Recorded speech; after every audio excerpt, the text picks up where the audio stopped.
students, welcome to my YouTube channel. I am Parul, your biology tutor. बच्चों हम लोग discuss कर रहे थे about the structure of DNA, तो आज हम इसको यहाँ पे पूरा खत्म करते हैं। जो प्रीवियस नॉलेज हमने एक्वायर की है उसी को यूज करके हम आज कंक्लूड करेंगे अपने इस टॉपिक को, और फिर अगले वीडियोस में हम नेक्स्ट टॉपिक स्टार्ट करेंगे। तो डीएनए के स्ट्रक्चर के बारे में जो हमने पहले पढ़ा था उसी को आज थोड़ा सा रिवाइज करके और थोड़े एडिशनल पॉइंट पढ़ते हैं। पहली बात तो डीएनए के मॉडल को जो स्ट्रक्चर है उसको हम कहते हैं double helical model of DNA, because इस मॉडल में क्या बताया गया कि डीएनए 2 पॉलीन्यूक्लियोटाइड चेन से बना हुआ है। तो 2 चेन्स हैं, दोनों चेन्स एक एक्सिस के चारों तरफ हेलिकली ट्विस्टेड है। जैसे मैंने आपको ये बताया था कि ये जो ब्लैक मैंने यहाँ पे लाइन लगाई है दोनों साइड पे, इधर और इधर, ये 2 पॉलीन्यूक्लियोटाइड चेन्स हैं, और ये जो है ये नाइट्रोजनस बेस के पेयर्स बने हुए हैं, ठीक है। और ये 2 पॉलीन्यूक्लियोटाइड चेन है। अब ये चेन राइट हैंडेड फैशन में, this is my right hand, ये ऐसे राइट हैंडेड फैशन में ऐसे कोइल करती है, ऐसे एक दूसरे के ऊपर नहीं बल्कि एक कॉमन एक्सिस के चारों तरफ, जैसे कि आपके स्टेयर केस होते हैं राउंड वाले, ठीक है। तो इस तरह से ये 2 चेन्स है हमारी, ये ब्लैक जो है साइड्स में ये है हमारी पॉलीन्यूक्लियोटाइड चेन, और रेड कलर के जो मैंने यहाँ पे मार्क्स बनाए हैं वो हमारे नाइट्रोजनस बेस पेयर को रिप्रेजेंट कर रहे हैं। तो आप देख रहे हो 2 पॉलीन्यूक्लियोटाइड चेन एक हेलिक्स के चारों तरफ, मतलब हेलिकली ट्विस्टेड है अराउंड द एक्सिस, ठीक है। यहाँ पे अब देखो जो ये ओवरऑल जो 2 पॉलीन्यूक्लियोटाइड चेन्स हैं ये दोनों एंटी पैरेलल है, ये मैंने बताया था। एक चेन में एक साइड 5 प्राइम एंड है तो दूसरे साइड उसी चेन में क्या है, उस चेन में 3 प्राइम एंड है। तो 2 पॉलीन्यूक्लियोटाइड चेन्स आपस में एंटी पैरेलल है। और इस तरह से मैं बना दूं,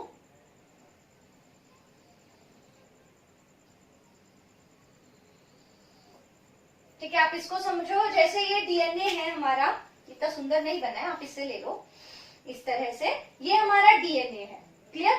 अब यहाँ डीएनए की जो ये दोनों रेलिंग्स है ये वाली, ये बनी है, इसको हम कहेंगे बैकबोन ऑफ डीएनए।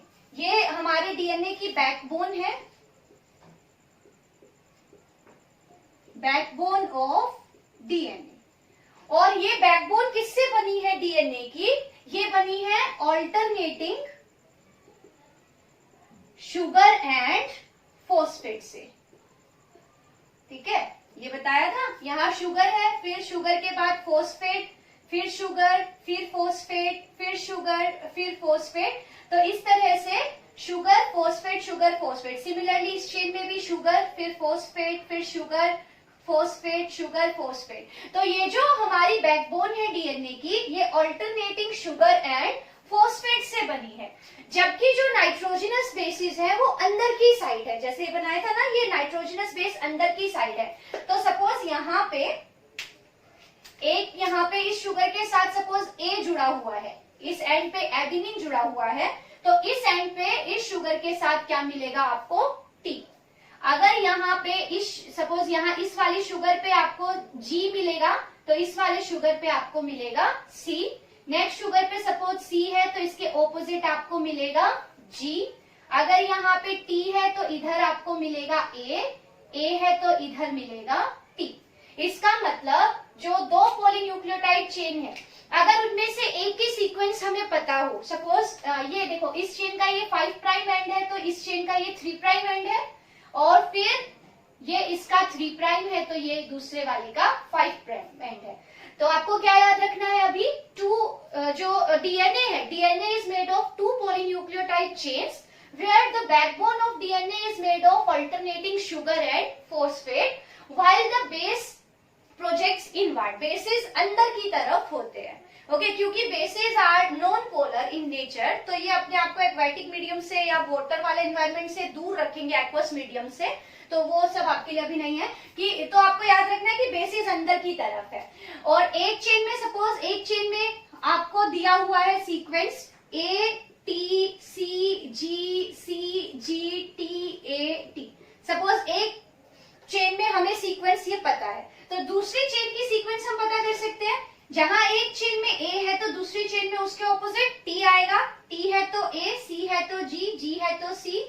तो इस तरह से हमें अगर एक चेन की सीक्वेंस पता है तो we can find out the sequence of other polynucleotide chain.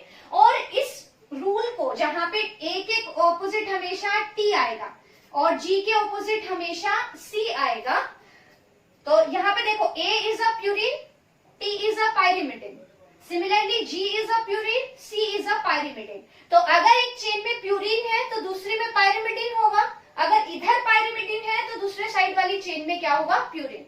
सो एक साइड प्यूरिन होगा तो वो पेयर बनाएगा पायरिमिडिन के साथ, तो प्यूरिन पायरिमिडिन, इधर पायरिमिडिन तो उधर प्यूरिन। तो इसकी वजह से दोनों चेन के बीच में एक यूनिफॉर्म गैप होता है, मींस जो डायामीटर है वो फिक्स रहेगा। जैसे मैं ऐसे इसको बिना ट्विस्ट करे देखूं तो दोनों यहाँ पे दो पॉलीन्यूक्लियोटाइड चेन के बीच में जो गैप रहेगा ये होगा हमेशा कितना, 2 नैनोमीटर। डायामीटर कितना होगा, देखो ये हमें ये जो डायमेंशन है याद रखनी है। डायामीटर कितना है, 2 नैनोमीटर, और अगर हम इसको एंगस्ट्रोम में देखें तो ये कितना है, 20 एंगस्ट्रोम। क्लियर। और ये यूनिफॉर्म रहेगा, जैसे हमें यहाँ पे लग रहा है कि दोनों मिले हुए हैं, बट ये एक्चुअली मिले हुए नहीं है। ये देखो इनके बीच में हमेशा एक यूनिफॉर्म गैप रहेगा और वो गैप होगा 20 एंगस्ट्रोम का। क्लियर। अच्छा, दूसरा क्या है कि जो दो पॉलीन्यूक्लियोटाइड चेन है, एक ये और एक ये, तो इनके बीच में जो पेयर है वो कैसे होगी, इनकी बॉन्डिंग कैसे होगी, थ्रू हाइड्रोजन बॉन्ड। ए और टी के बीच में 2 हाइड्रोजन बॉन्ड्स बनेंगे, जी और सी के बीच में 3 हाइड्रोजन बॉन्ड्स होंगे, सी और जी के बीच में 3, ए और टी के बीच में ये। तो हमें पता है कि जो ए है वो टी के साथ पेयर बनाएगा और कितने हाइड्रोजन बॉन्ड से वो जुड़ेंगे, 2 हाइड्रोजन बॉन्ड से, और जी सी के साथ बॉन्ड बनाएगा और कितने हाइड्रोजन बॉन्ड्स होंगे यहाँ पे, 3। तो ए और टी के बीच में there are 2 hydrogen bonds and between G and C there are 3 hydrogen bonds.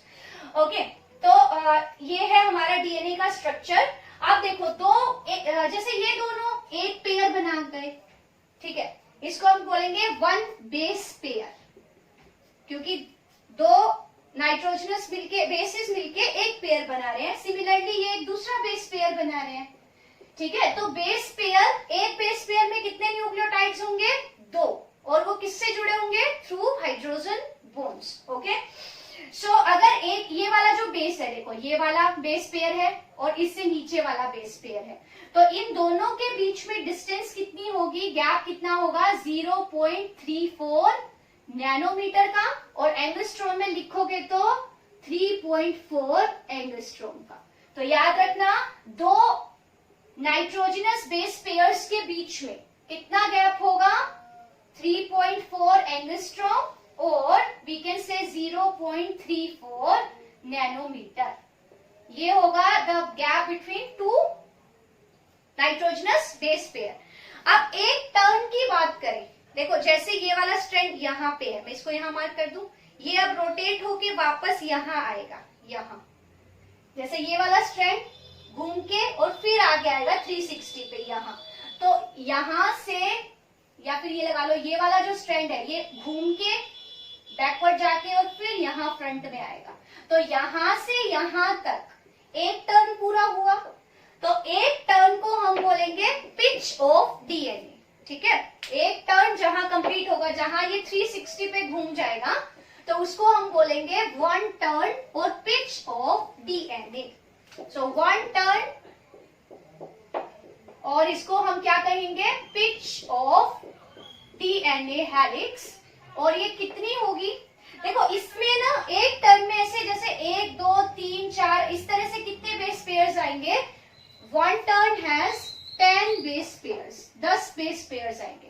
और मैंने आपको बताया दो बेस पेयर के बीच में गैप कितना है, 0.34 नैनोमीटर का, और 10 के बीच में कितना होगा, 3.4 नैनोमीटर का। और एंगस्ट्रोम में हम लिखेंगे तो कितना हो जाएगा, 34 एंगस्ट्रोम। तो याद रखना 1 टर्न और पिच ऑफ डीएनए कितनी होगी, 34 एंगस्ट्रोम की, और एक टर्न के अंदर there are 10 base pairs. Okay, so 1 turn of DNA is called pitch of DNA and it is having 10 base pairs. So एक बेस पेयर, 2 बेस पेयर्स के बीच में गैप है 0.34 नैनोमीटर का, तो ये 10 के बीच में कितना हो जाएगा 34 एंगस्ट्रॉम का। तो अगर हमें बेस पेयर दे दे कि एक डीएनए के अंदर, सपोज मैं कह दूं कि एक डीएनए के अंदर देयर आर 180 बेस पेयर, ठीक है। अभी अगर हमें बोल दिया कि डीएनए की हमें दिया हुआ है बेस पेयर्स है, एक डीएनए है हमारे पास, हमें उसकी लेंथ नहीं पता है, ठीक है। तो लेकिन उसमें हमें दिया गया है कि एक डीएनए है डबल हेलिकल, उसके अंदर there are 120 base pairs, so calculate the length of DNA. तो अगर बेस पेयर्स दिए हुए हैं हमें, तो हम लेंथ को कैलकुलेट कर सकते हैं, क्योंकि हमें पता है कि बेस पेयर, दो बेस पेयर्स के बीच में कितना गैप होता है 0.34 नैनोमीटर का, ठीक है। तो 180 बेस पेयर्स के बीच में कितना गैप होगा 0.34 नैनोमीटर से इसको मल्टीप्लाई कर देंगे और जो आंसर आएगा वो क्या होगा, हमारे डीएनए की लेंथ होगी। सो अगर हमें बेस पेयर्स का नंबर पता है तो हम डीएनए की लेंथ को कैलकुलेट कर सकते हैं, उसको मल्टीप्लाई करके by the distance between two base pairs, ठीक है। अगर इसका उल्टा भी कर सकते हैं, सपोज हमें कह दे कि एक डीएनए 2 मीटर लॉन्ग है, ठीक है, तो इसके अंदर बेस पेयर्स कितने होंगे, तो वही है कि 2 मीटर है और इसको हम इसको मीटर को नैनोमीटर में चेंज करके और फिर इसको 0.34 नैनोमीटर से डिवाइड कर देंगे, ठीक है। तो मीटर को नैनोमीटर में चेंज करोगे तो कितना हो जाएगा 1 मीटर, इसको हम मल्टीप्लाई कर देंगे, ठीक है, और फिर इससे इसको डिवाइड कर देंगे। तो कैलकुलेशंस आप कर सकते हो। तो अगर लेंथ दी है तो हम बेस पेयर्स निकाल सकते हैं, बेस पेयर्स दिए हैं तो हम डीएनए की लेंथ को कैलकुलेट कर सकते हैं। So this was the structure of DNA. साथ ही साथ ये बात याद रखना कि डीएनए स्टेबल होता है। स्टेबल क्यों है, क्योंकि देखो एक तो बेस पेयर्स अंदर की तरफ है और बेस पेयर्स रिएक्टिव होते हैं, तो जब वो अंदर की तरफ है तो रिएक्शंस होने के चांसेस आर लो। तो यहाँ पे हम क्या कह सकते हैं कि बेस पेयर्स एक तो अंदर की तरफ है, दूसरा जो बेस पेयर्स हैं उन्होंने आपस में बॉन्डिंग कर रखी है, तो वो फ्री नहीं है रिएक्शंस करने के लिए। तो हम कह सकते हैं कि डीएनए इज डबल हेलिकल और डीएनए के अंदर जो बेसिस है नाइट्रोजनस बेसिस वो आपस में पेयर्ड अप है और अंदर की साइड है, तो इसकी वजह से डीएनए को एक स्टेबिलिटी मिलती है। दूसरा जो एक बेस पेयर है उसके प्लेन के ऊपर एक दूसरे बेस पेयर का प्लेन है, तो इस तरह से प्लेन टू प्लेन एक दूसरे के ऊपर स्टैक कर रहे हैं, तो इसकी वजह से डीएनए को एडिशनल स्टेबिलिटी मिलती है। सो इस तरह का जो अरेंजमेंट है ये डीएनए को स्टेबल बना रहा है। And this model of DNA was given by Watson, James Watson and Francis Crick, ठीक है, ये हम ऑलरेडी डिस्कस कर चुके हैं। अब डीएनए के बारे में कुछ और इंटरेस्टिंग बातें हम पढ़ लेते हैं। देखो यहाँ पे जो मैंने डीएनए बनाया है वो लीनियर बनाया है, लेंथ वाइज बनाया है। So this is linear DNA, but दो तरह के डीएनए होते हैं। कई ऑर्गेनिजम्स में डीएनए सर्कुलर यानी गोल होता है, कईयों में लीनियर होता है, ठीक है, तो वो भी डिस्कस कर लेते हैं। और डीएनए होता कहाँ है वो भी हम डिस्कस कर लेते हैं। सो पहले हम डिस्कस करते हैं डीएनए। दो तरह का डीएनए है, एक तो होता है सर्कुलर डीएनए, आपको इसके बारे में थोड़ा बहुत पता भी होगा, आइडिया होगा पहले से। एक होता है लीनियर डीएनए। सो अगर हम डीएनए के स्ट्रक्चर की बात करें तो दो तरह का है, एक तो सर्कुलर डीएनए हो सकता है या फिर हो सकता है लीनियर डीएनए। सर्कुलर डीएनए में क्या होगा, दोनों एंड्स इस तरह से मैं बना दूं, होगा सारा अरेंजमेंट वैसे ही होगा, बट दोनों एंड्स इस तरह से जुड़े होंगे। So this is circular DNA. और लीनियर डीएनए जैसा मैंने आपको बताया है यहाँ इस तरह का लीनियर डीएनए होगा। सो सर्कुलर डीएनए आपको कहाँ कहाँ मिलेगा, जो प्रोकैरियोटिक सेल्स आपने पढ़ी हैं। प्रोकैरियोटिक सेल में जैसे आपने बैक्टीरियल सेल पढ़ी होंगी, तो बैक्टीरिया के अंदर सर्कुलर डीएनए होता है। साथ ही साथ जो बैक्टीरिया में प्लाज्मिड भी पढ़ा होगा आपने, तो प्लाज्मिड भी कैसा डीएनए है, डबल स्ट्रैंडेड है, सर्कुलर डीएनए है। सो डीएनए में भी सर्कुलर और में भी लीनियर। सर्कुलर डीएनए आपको कहाँ मिलेगा, इन प्रोकैरियोट्स।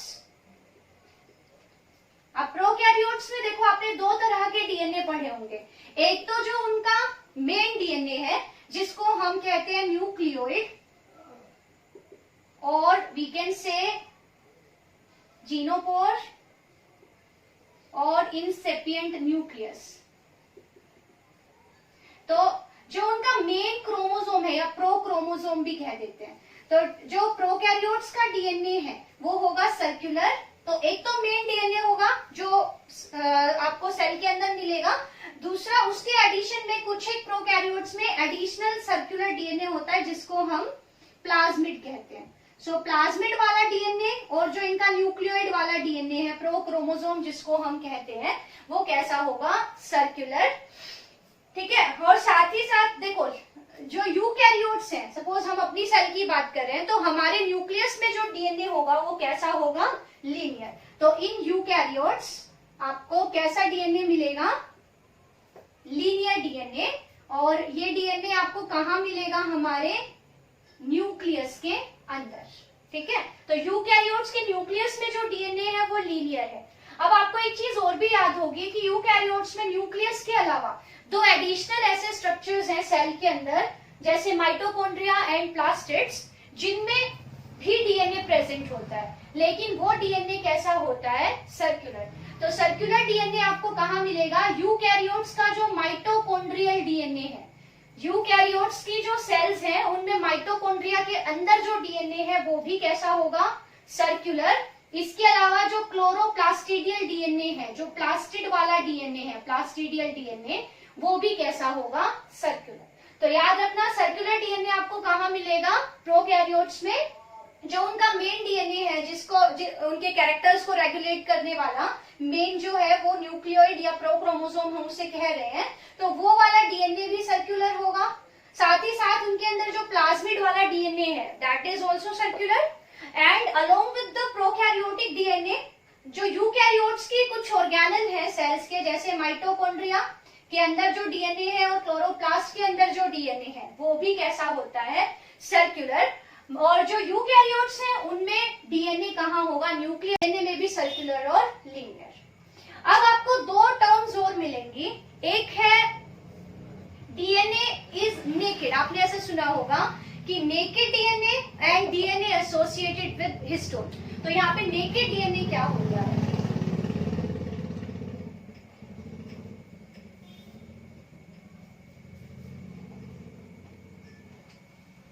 नेकेड डीएनए क्या होगा, आप अभी पढ़ोगे कि DNA is the longest macromolecule, सबसे लंबा मॉलिक्यूल है, और इसकी जो लेंथ है वो मीटर्स में होती है। ठीक है, अगर हम अपनी एक सेल का पूरा डीएनए निकाल लें न्यूक्लियस से और उसकी लेंथ देखें, तो वो आप जब उसको सीधा करके देखोगे तो इट इज 2 मीटर लॉन्ग। ठीक है, 2 मीटर लंबा है, और न्यूक्लियस का साइज बहुत छोटा होता है। तो इतने लंबे से डीएनए को एक छोटे से न्यूक्लियस में पैक करने के लिए कुछ प्रोटीन्स की जरूरत होती है। तो यूकैरियोट में कुछ स्पेशल प्रोटीन्स पाए जाते हैं जिन्हें हम हिस्टोन प्रोटीन कहते हैं, जिनके बारे में हम अभी आगे पढ़ेंगे। सो ऐसा DNA which is not associated with histone proteins, मैंने अभी आपको बताया कि हिस्टोन्स क्या हैं, हिस्टोन्स और हिस्टोन प्रोटीन्स क्या देते हैं, ये इंपॉर्टेंट है। Histone proteins are positively charged, ये प्रोटीन्स होते हैं और इन पे चार्ज कैसा होगा, positive, and these are basic in nature. So histones are positively charged basic proteins, और ये प्रोटीन्स किसमें हेल्प करते हैं, डीएनए की पैकेजिंग में। मैंने आपको बताया कि यूकैरियोट्स के अंदर, मैंने अपनी सेल का एग्जांपल लिया कि हमारा डीएनए बहुत लंबा है, तो इतने बड़े से डीएनए को छोटे से न्यूक्लियस में फिट करना है, पैक करना है, तो उसकी पैकिंग में कुछ प्रोटीन्स इन्वॉल्व होते हैं, और कुछ प्रोटीन्स हैं हिस्टोन प्रोटीन्स, जिनके ऊपर पॉजिटिव चार्ज है और जिनका नेचर बेसिक है, और ये डीएनए की पैकेजिंग में हेल्प करते हैं, और ये प्रोटीन्स डीएनए के साथ एसोसिएटेड होते हैं। तो ऐसा कहाँ मिलेगा आपको, ये आपको मिलेगा यूकैरियोटिक डीएनए में। जो हमारा डीएनए है उसकी पैकेजिंग में हिस्टोन अपना रोल प्ले करते हैं, जबकि जो प्रोकैरियोट्स हैं उनका डीएनए भी पैक्ड होता है, कॉइल्ड होता है, बट उनके डीएनए के साथ हिस्टोन्स एसोसिएटेड नहीं होते। सो ऐसा DNA which is not associated with histone proteins, ऐसे डीएनए को हम कहेंगे naked DNA. So naked DNA means DNA that is not associated with histone proteins. ऐसा डीएनए जो हिस्टोन प्रोटीन्स के साथ एसोसिएटेड नहीं है, such DNA is called naked DNA. और नेकेड डीएनए आपको कहां मिलेगा? प्रोकैरियोट्स में। यूकैरियोट्स का DNA is not naked because it is associated with histone proteins. Okay, सो ये हो गया आपका इंपॉर्टेंट बात, आपको पता चल गई। अब हम डीएनए की लोकेशन की बात करें तो लोकेशन आपको पता चली गई होगी कि जो अगर हम प्रोकैरियोटिक सेल की बात करें, भाई डीएनए आपको कहाँ मिलेगा, ये मैं आपको बहुत बेसिक चीजें बता रही हूँ, ये चैप्टर में आपको यूज होंगी, तो आप इनको पढ़ना बहुत अच्छे से। सो हम एक प्रोकैरियोटिक सेल की बात करें तो वहां आपको डीएनए कहाँ मिलेगा?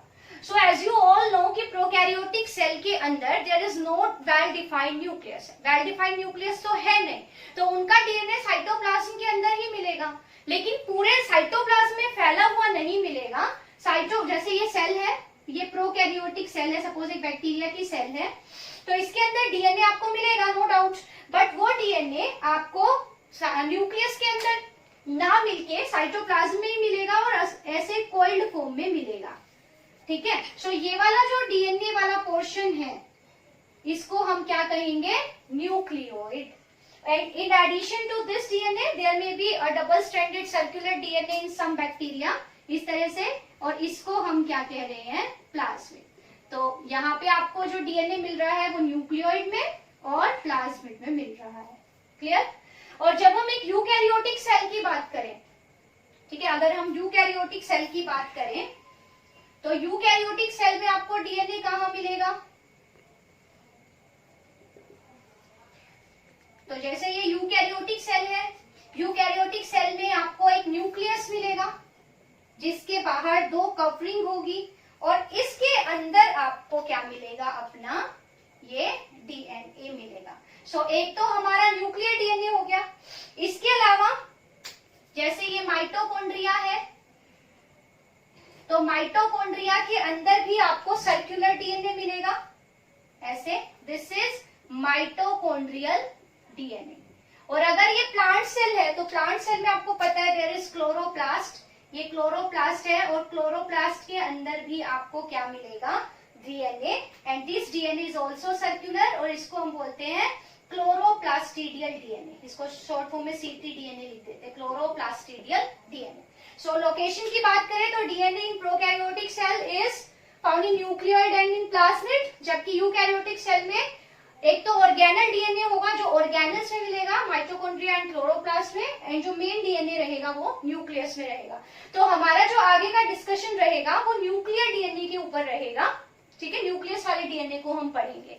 ओके, बाकी सारे बेसिक प्रिंसिपल्स तो दोनों पे ही अप्लाई होंगे। ओके, अब यहाँ पे कुछ छोटी छोटी टर्म्स और हैं वो और हम देख लेते हैं।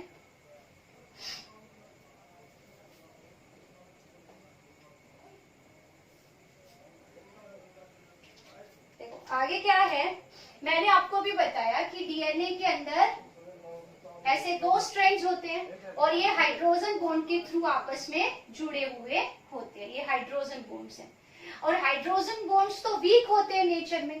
सो अगर हम बाहर से थोड़ा टेम्परेचर दे दें या डीएनए को किसी केमिकल के साथ ट्रीट करें जिसकी पीएच बहुत लो है या हाई है, मीन्स एसिड या एल्कली के साथ इसको ट्रीट किया जाए, तो डीएनए के ये दोनों स्ट्रैंड्स अलग हो जाते हैं। ठीक है, अभी ये डीएनए कैसा है? डबल स्ट्रैंडेड, डीएस मतलब डबल स्ट्रैंडेड है।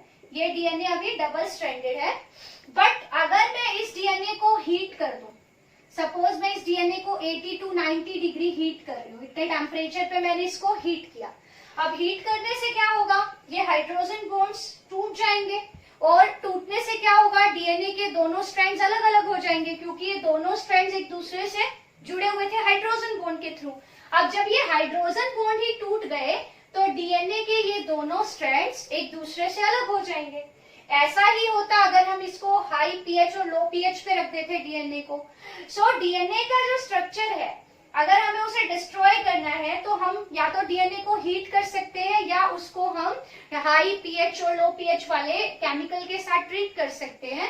तो जैसे मैंने यहाँ हीट का एग्जांपल लिया है, तो हीट वाले केस में क्या हुआ, हीट की वजह से जब हमने टेम्परेचर रखा 80 to 90 डिग्री सेल्सियस, तो डीएनए के हाइड्रोजन बॉन्ड्स टूट गए और दोनों स्ट्रैंड्स अलग हो गए।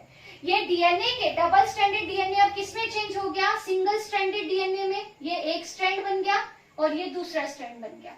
This process is called denaturation. ठीक है, so what is denaturation of DNA? अगर हम डबल स्ट्रैंडेड डीएनए को हाई एल्कली और हाई एसिडिक मीडियम में रखते हैं या फिर हाई टेम्परेचर पे रखते हैं, तो two strands of DNA get separated due to breakdown of hydrogen bonds and this process is called denaturation।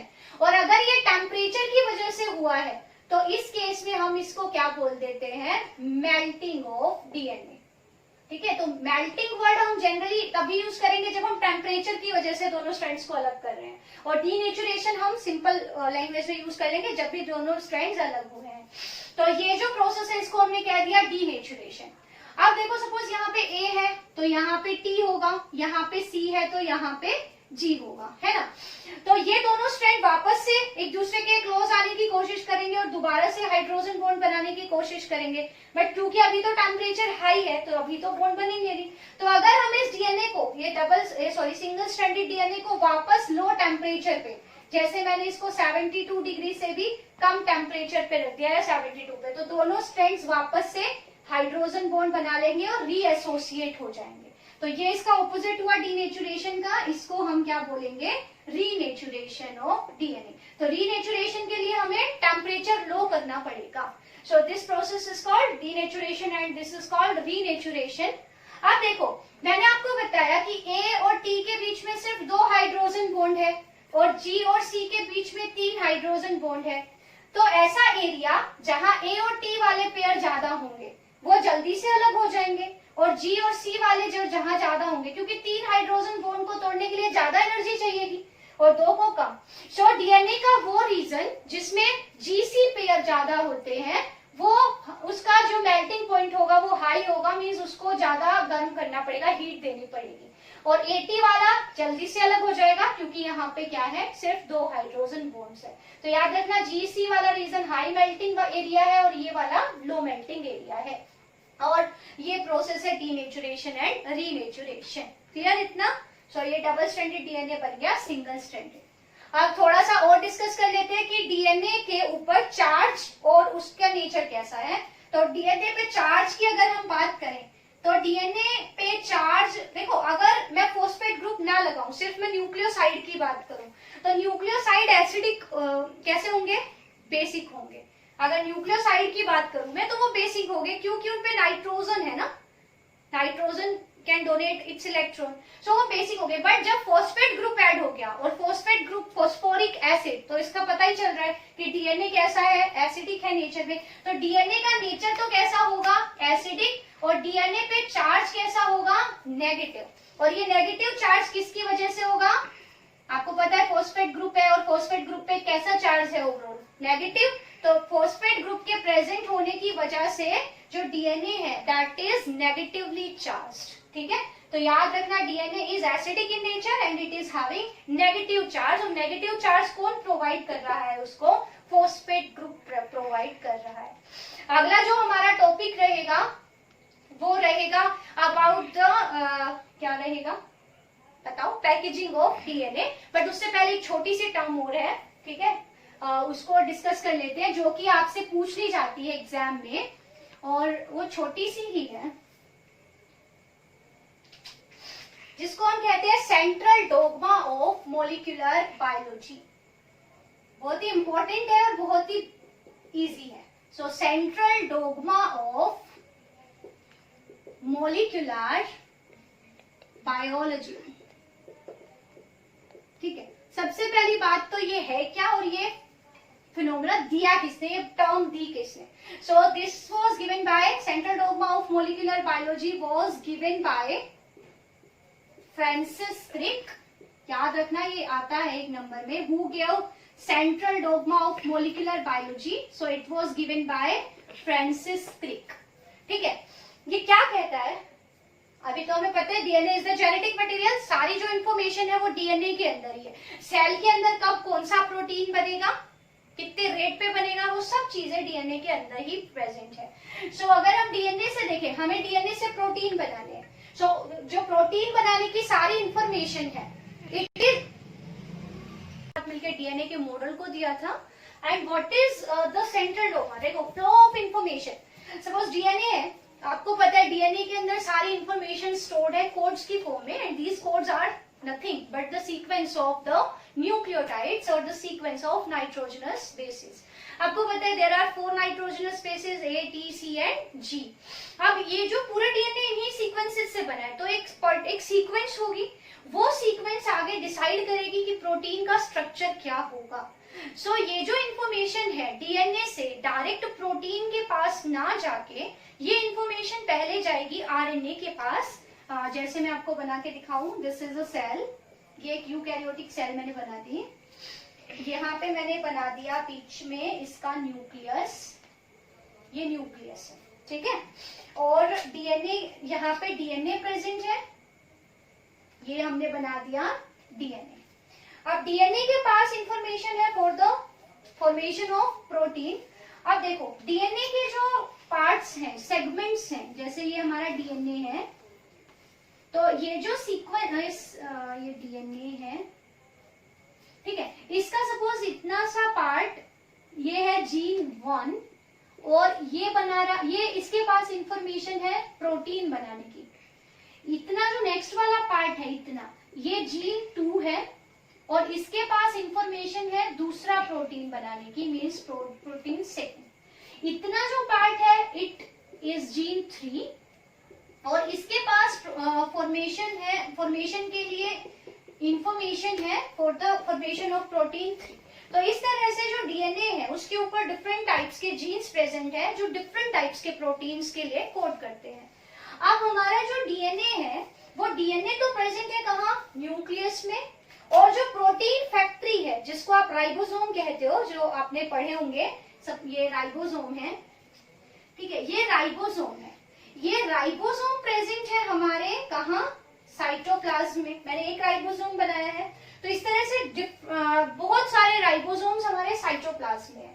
DNA के पास इंफॉर्मेशन है, उस इंफॉर्मेशन को प्रोसेस करेगा कौन, उस इंफॉर्मेशन को प्रोटीन में की फॉर्मेशन में कौन यूज करेगा, राइबोसोम। अब डीएनए थोड़ी ना साइटोप्लाज्म के अंदर आएगा, डीएनए तो न्यूक्लियस में ही रहेगा, डीएनए अपनी टेरिटरी नहीं छोड़ेगा, वो अपना न्यूक्लियस के अंदर ही रहेगा।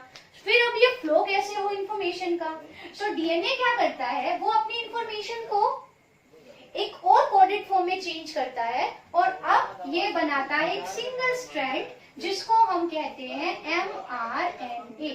M means messenger, messenger RNA. This is double stranded DNA. तो डबल स्ट्रैंडेड डीएनए ने उसके पास जो इंफॉर्मेशन थी उसको पहुंचाना है टू द राइबोसोम।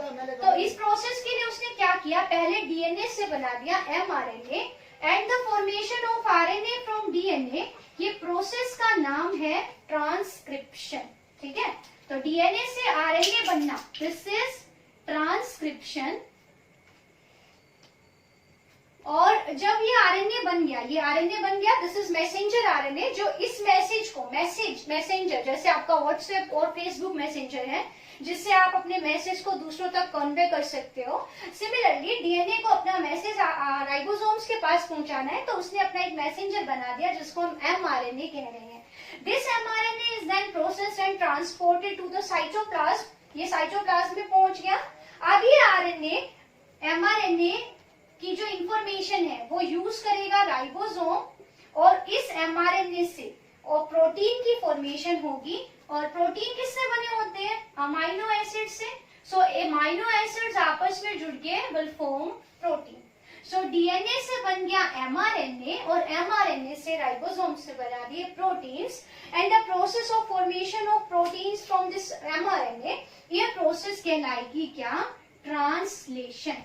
सो आपको पता है कि इंफॉर्मेशन, जेनेटिक इंफॉर्मेशन का फ्लो कहां से कहां हो रहा है, डीएनए से आरएनए एंड आरएनए से प्रोटीन्स तक। तो अगर मैं इसको लिख दूं तो कैसे लिखूं?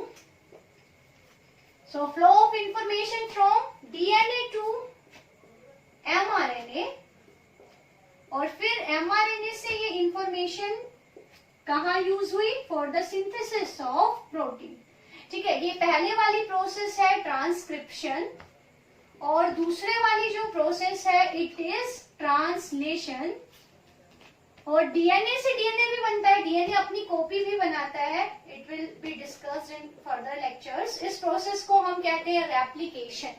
सो आप कैसे डिफाइन करोगे? The flow of genetic information from DNA to mRNA and then mRNA to proteins is called central dogma of molecular biology, and this was given by Francis Crick.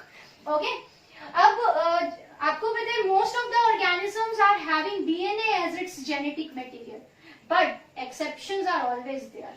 और यहाँ पे जो exception है वो कौन है? रेट्रोवायरस। रेट्रोवायरस क्या होते हैं? ये भी वायरस है, but most of the organisms are having DNA as the genetic material, but कुछ वायरस ऐसे हैं जिनके अंदर genetic material is RNA. So in some viruses, जिनको हम क्या बोलेंगे? रेट्रोवायरसेस, वहां पे जेनेटिक मटेरियल कौन है? Genetic material is RNA. So अभी तो हम पढ़ रहे थे डीएनए से आरएनए बनेगा, बट यहाँ पे रिवर्स होगा और आरएनए से यहाँ पे क्या बनेगा? डीएनए। और फिर ये जो प्रोसेस है, देखो, transcription was formation of mRNA from DNA, but यहाँ पे उल्टा हो गया, डीएनए से डीएनए बना आरएनए से। सो this process is reverse of transcription, इसलिए हम इसे क्या बोलते हैं? Reverse transcription. और रिवर्स ट्रांसक्रिप्शन को हम टैमिनिज्म भी कहते हैं, क्योंकि ये जो डिस्कवरी थी, टैमिनिज्म क्यों बोलते हैं?